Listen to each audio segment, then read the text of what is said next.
Hello and welcome students, Gyanjyoti coaching সেন্টারের পক্ষ থেকে তোমাদের সকলকে আরও একবার স্বাগত। আমি ইয়াসমিন, আমি তোমাদের উচ্চ মাধ্যমিক স্তরে এডুকেশন সাবজেক্টটি নিয়েই তোমাদের পড়ানো শুরু করেছি। এর আগের দিনের কিন্তু আমাদের চ্যানেলের দিক থেকে একটি ইন্ট্রোডাকশন ক্লাস তোমাদের সামনে আমি উপস্থাপন করেছিলাম এবং আজকের থেকে কিন্তু আমাদের ফার্স্ট ক্লাসগুলো স্টার্ট হচ্ছে এবং আজকে আমাদের আলোচিত বিষয় হয়ে গেল শিখন।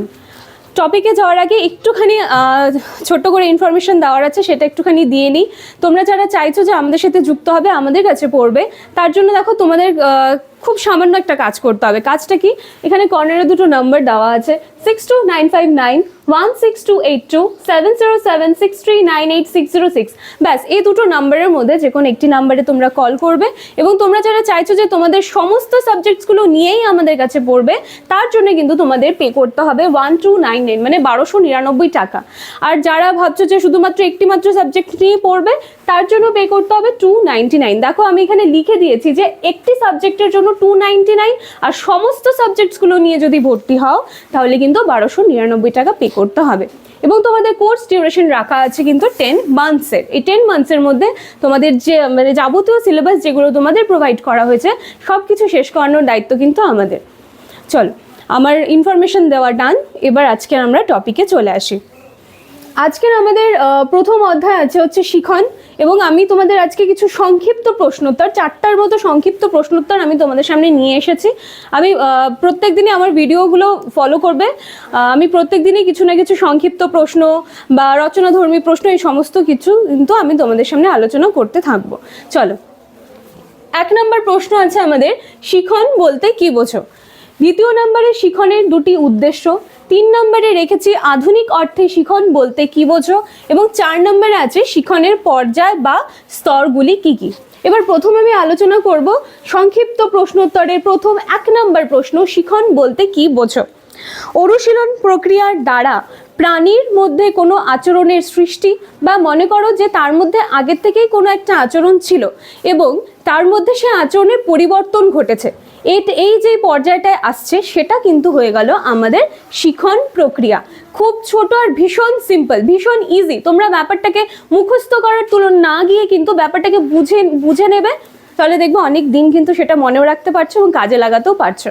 তাহলে শিখনটা আমি আলোচনা করলাম। এবার হচ্ছে শিখনের 2টা বৈশিষ্ট্য। যেহেতু সংক্ষিপ্ত প্রশ্নোত্তর সেজন্য একটু ছোটই হবে অ্যান্সারসগুলো।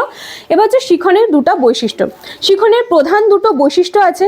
শিখন প্রক্রিয়াটি উদ্দেশ্যমুখী এবং ক্রমবিকাশমান, মানে শিখন যে প্রক্রিয়াটা আছে সেটার কিন্তু একটা উদ্দেশ্য থাকবে এবং সেটা ক্রমে বিকশিত হচ্ছে, ক্রমবিকাশমান হচ্ছে, এটা একটি উদ্দেশ্য। এবং আরেকটি উদ্দেশ্য হলো শিখন পরিবেশের সঙ্গে কিন্তু অভিযোজন করতে সাহায্য করে। তাহলে এই 2টা হয়ে গেল তোমার শিখনের বৈশিষ্ট্য। এরপরে 3 নম্বর, আধুনিক অর্থে শিখন বলতে কি বোঝো? দেখো এই জিনিসটা কি, যে একটা শিক্ষালব্ধ পদ্ধতি, এমন একটা শিক্ষালব্ধ পদ্ধতি যার মাধ্যমে অতীত অভিজ্ঞতার ভিত্তিতে কর্ম সম্পাদনের ক্ষমতা লাভের মাধ্যমে প্রাণীর মানসিক দৈহিক আচরণের উৎকৃষ্টতা আসে, সেটাই কিন্তু আধুনিক অর্থে শিখন। এটা হচ্ছে আধুনিক অর্থে শিখনের উত্তরটা হয়ে গেল। এবার আমাদের লাস্ট ওয়ান, নাম্বার 4, শিখনের পর্যায় বা স্তরগুলি কি কি। দেখো আমি এখানে লিখে দিয়েছি, কারণ এখানে একটি স্তরকে আবার শেষে 2টা ভাগে ভাগ করা হয়েছে, সেজন্য আমি এখানে লিখে দিয়েছি। তোমরা চাইলে স্ক্রিনশট নিয়ে নিতে পারো বা একটু ভালো করে শুনে নাও ব্যাপারটা।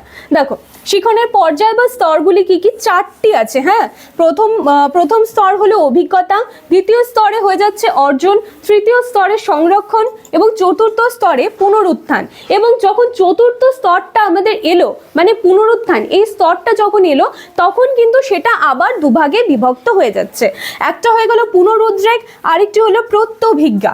ঠিক আছে, তো আজকে আমি শুধুমাত্র শিখন অধ্যায়টা তোমাদের, আজকে ফার্স্ট ক্লাস, শিখন অধ্যায়টা তোমাদের স্টার্ট হয়েছে এবং সেখান থেকে কিন্তু আমি 4টি সংক্ষিপ্ত প্রশ্নোত্তর আজকে তোমাদের সাথে তুলে ধরলাম। ভিডিওটি ভালো করে দেখবে, প্রত্যেক দিন কিন্তু আমি তোমাদের সামনে এরকম সংক্ষিপ্ত প্রশ্ন, তারপরে রচনাধর্মী প্রশ্নোত্তরগুলো তুলে ধরার চেষ্টা করব যতটা সহজভাবে সম্ভব তোমাদের সামনে উপস্থাপন করতে পারি। চলো, ভিডিওটি ভালো লাগলে আমাদের সঙ্গে থাকবে, আমাদেরকে সাপোর্ট করবে এবং তোমরা যারা আমাদের সাথে যুক্ত হতে চাইছো, আমি আবারও বলবো যে এখানে আমাদের কিন্তু হেল্পলাইন নাম্বার দেওয়া আছে। আমি কোর্স ফি সমস্ত কিছুই আলোচনা করিয়ে দিয়েছি। এছাড়া তোমরা এই নাম্বার দুটির মধ্যে যে কোনো একটিতে কল করলেও কিন্তু অল ডিটেলস পেয়ে যাবে।